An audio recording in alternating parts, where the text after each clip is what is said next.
তোমরা সবাই কেমন আছো? আশা করি তোমরা সবাই খুব ভালো আছো, আর আমিও খুব ভালো আছি। কেন বলো তো? আজকের আমি চিকেন খাবো, তাই আমি যেভাবে চিকেনটা রান্না করি সেইটা আমি তোমাদের সাথে শেয়ার করতে চাই। কারণ আমিও একটু ভেবে দেখলাম যে আমি যদি কিছু জিনিস তোমাদের সাথে শেয়ার করি সেটা তোমাদের আজ না হোক দুদিন পরে হলেও কাজে লাগবে। আর তোমরাও পারলে এইভাবে চিকেন করে খেয়েও দেখবে, সত্যি খুব খুব ভালো লাগবে। তোমাদের আলাদা করে কিছু বলার নেই, কারণ আমি সবকিছু এখানটাই দেখিয়ে দিয়েছি। আর হ্যাঁ, গরম মশলাটা একটু থেতো করে নেবে, ঠিক আছে? না হলে মালমিউটিশন বেরোবে না। আর একটা কথা, আমি কিন্তু যেইভাবে করছি ওইভাবেই করবে, বেশি পাকামি করতে যাবে না। আর এইভাবেই করে খেয়ে দেখবে, সত্যি খুব ভালো লাগবে। আমার বন্ধুদের তো খুব খুব ভালো লেগেছে।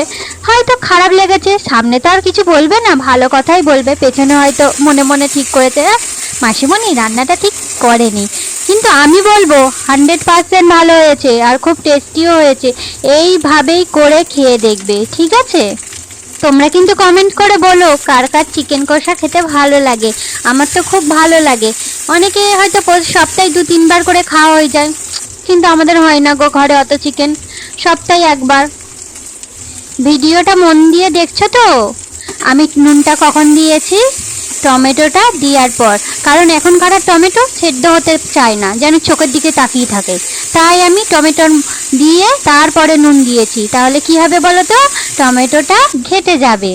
এটা হয়তো অনেকে জানে না, কিন্তু আমি বলে দিলাম।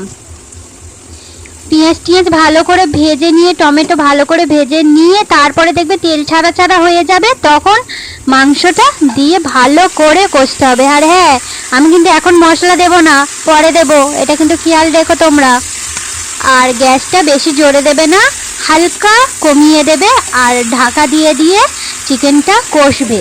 আর তারপরে দেখবে জল ছেড়ে ছেড়ে যাবে, তারপরে গ্যাসটা জোরে দিয়ে জলটা শুকনো করে তারপরে সব মশলা দেবে। তার জন্য ভিডিওটা দেখো।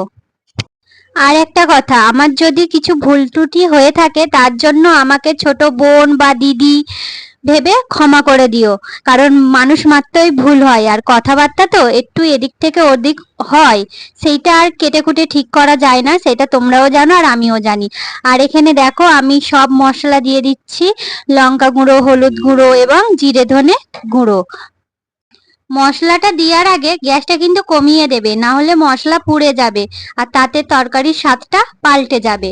পাল্টে মানে ভালো থেকে খারাপ হয়ে যাবে। দেখছো তো মশলাটা দেওয়ার পরে কালারটা কেমন আসছে?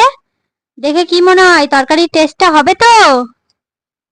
ও মাসিমণি, তরকারিটা খুব ভালো হয়েছিল। সত্যি বলছিস তো? হ্যাঁ। আমার বন্ধুও বলে দিল কিন্তু খুব ভালো হয়েছে।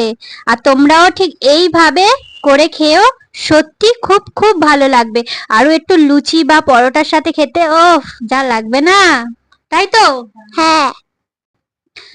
আর এবার আমার কষাটা কমপ্লিট হয়ে গেছে, সেটা তোমরা ভালো করে দেখতে পাচ্ছ।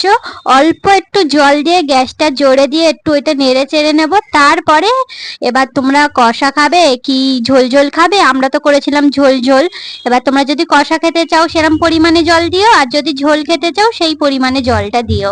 আর এদিকে দেখতেই পাচ্ছ আমার তরকারির কালারটা এদিক থেকে ওদিক হচ্ছে না। ও, আর আমার তরকারি কমপ্লিট। আর আমরা যা খাবো না দুপুরের ভাতটা, এই দেখো আমার বঞ্জির থালা সাজানো হয়ে গেছে আর ও বসে গেছে খেতে।